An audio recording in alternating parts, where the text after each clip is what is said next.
what I'd like you to do to start with is just go towards the screen and find your shadow. Have a bit of a play with that.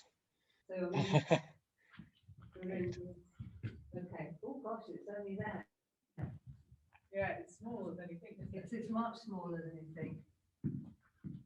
And so if you start low, and just that kind of getting you rising out. And also, Amy, play with moving the light towards her and away from her as well.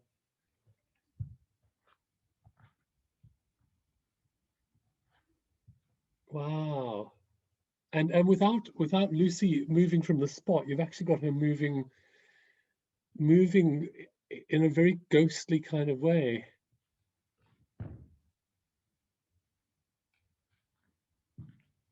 Wow, it's beautiful. Higher up I get, the more. Yeah. There's more visibility when the light gets low.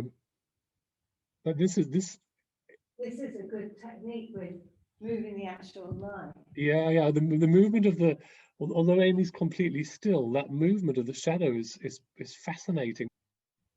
So if you move and I move. Yes, that's it. Yeah, try that. That's very kind of Pan's people, isn't it? Yeah, it's about Yeah. Yeah, roll down and tell them expected. Yeah. Do do do do do do do do do.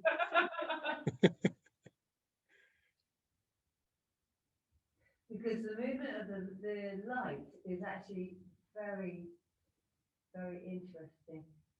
I want to try with a little handheld light. Well, My hair's quite strange and my neck looks very thin. but even to just stand there and to start the story like that. We can't tell if you're facing us or not. Oh. It's great.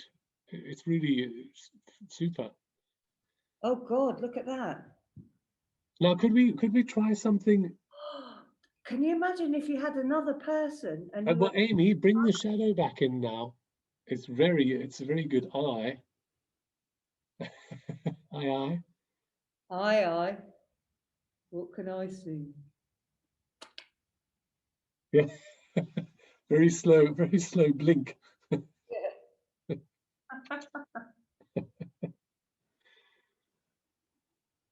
The other thing which might be worth trying, not sure how well it would work in terms of balancing the lights, is to have more than one light on. Well, that's what I was thinking, to have the double shadows. Yes, to see what that does. Even if I'm kind of carrying down, but if I go forward, so yes. Yeah, so you've got the children being small and the men kind of coming out of the carriage. Oh, yeah, that's more balanced. We've got the two shadows now. Yeah. If I had a third light, would I get a third shadow? I wouldn't. Yes.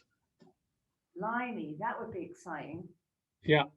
So you could start off with just me completely in silhouette and then start adding shadows in. Yeah, that's kind of relevant to the story, isn't it? To have just Amy, what if you I don't know, it might cramp your style, but what if you started really close to the screen? And then gradually as you move backwards, your shadow will appear. The travellers slept, but lightly, always one ear half-cocked listening. And there it was, the sound in the night. And instantly, they were awake, looking around, listening for the sound. And there it was, on the road, a rumble of wheels and the sound of hooves coming towards them. They were out of the tent. They were down the side of the hill, turning around, watching as the carriage stopped and the door creaked, and out came tall, thin, pale men, pale faces catching the moonlight. They ducked and one by one entered into the tent.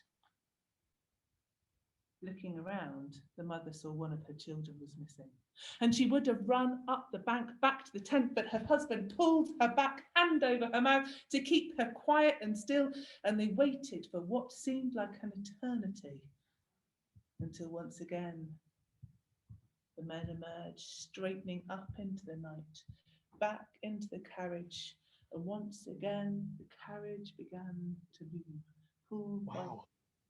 by sorry, away into the distance. The mother ran into the tent.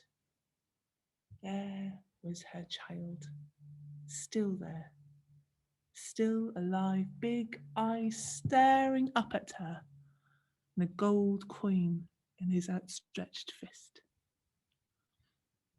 One idea I did have, I don't know how we would make it possible, is if the light is really close to you, so it's close to your legs, it's almost like the opening of a tent.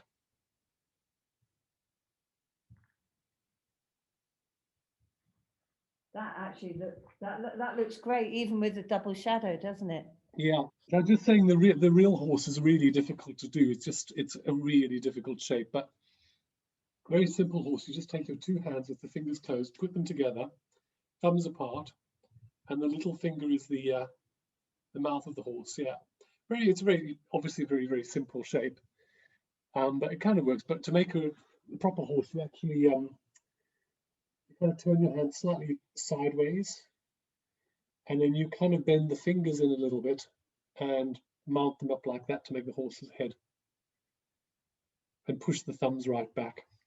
Try some different positions with your thumbs. So push them forward towards the fingers and then pull them back and see what that does. Because often the ear position of an animal is what gives. I'm seeing a very good horse from Lucy there. So I can't see all of it because your head's there, but it's not bad. Hello, Drew. Oh, that's a good round muzzle shape there, and a bit of a cheek, and a bit of a cheek under its chin. Yeah.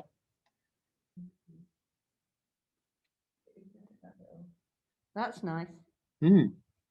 That's nice. Yeah, always make the nose tilt down a little bit. What's another one?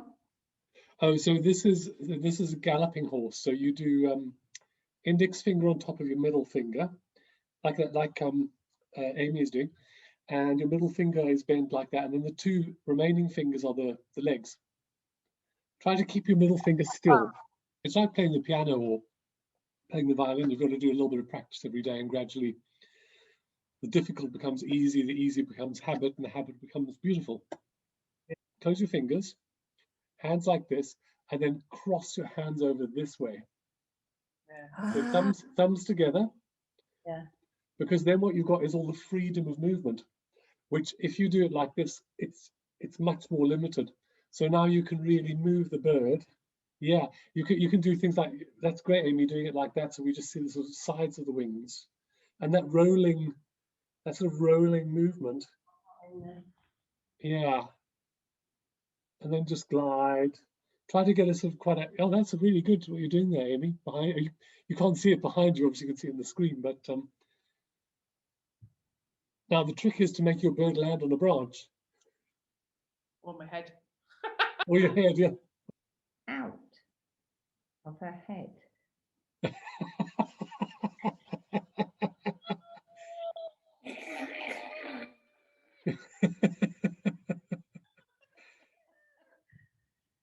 We've got to the silly stage now. Yeah. So I mean, I can be getting, other shadows and have interesting shapes, but to talk Yes. about having that come in from the side. That's great, Lucy. That, I think. That's fantastic. That looks amazing. Yeah. I used to work at stables, and one weekend everybody had gone away to the trials at Bury. And there was just me and my one friend, Teresa, and Oscar the Rottweiler left to look after the place. And so we made one last round just to check everything was okay. And we went up through the yard, checking that the horses that were stabled for the night, and then up into the fields. And some of the horses would come out of the shadows and nuzzle us for a quick pat and then vanish away into the other shadows. And up we walked until we came to the top field. And the top field, there's a hill on either side of it with a plateau on the top, and it's up on a hill because of the mine workings beneath it. The side of the hill were the woods. And that night, there was something dark there. Something menacing. And then let that just stop. and let the shadow come across slowly. Leave gaps for that shadow to establish itself, like it's walking, it's following you. And then the next line. There was something more than just the absence of light. And keep that shadow moving while she's talking. It's independent of her, it's not listening to her, it's just following. There was something palpable. That's great. Something solid. Yeah. Something aware and watching. And then let the shadow just move around again the other way. Radiating malevolence. I looked around for Oscar, the dog, but he had vanished. He knew there was something going on. And we had to move. We had to turn our back on those woods. And as I turned to my back, it was as if something reached out from the woods, something dark, something that pushed at the base of my spine, pushing me forwards harder and harder. And not to look back. Lights start to move, that's it. Hands down.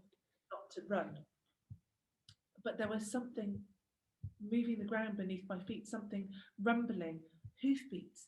And my first thought was that a horse had got out. A horse was running towards us, galloping towards us, and the hoofs got louder and louder and closer and closer. Hands down, yeah, that's it. But nothing arrived, just a build-up of pressure, and I screamed and ran. I ran all the way across the top of the hill until at last we arrived at the road. And then Teresa turned to me, who'd been running side by side, footstep by footstep. And she said, "What did you do that for? Why did you scream? You frightened me half to death." Did you not hear it? I think I heard a ghost. And she said, "Well, don't worry, there is a ghost up here, but it's just one of your pit ponies." And there was a pit pony. But a pit pony that came to chase something else off, to drive it away and to free us to escape to safety. And it's very, very atmospheric and very, very tense. That's great. Yeah. Well, thank you so much, Drew. We better get cleared up for Liz, hadn't we? But thank you. Yeah. Thank you. It was great pleasure working with you. That was such Lovely. fun. Yeah. I hope there's another occasion. Yes, so do I. Yeah. So yes, hopefully we'll be able to sort something out. We'd love to bring you into kind of when we've got something more developed, we know exactly what we're doing, I think, to Super. Yeah. bring you, tighten things up and to sort things out would be amazing.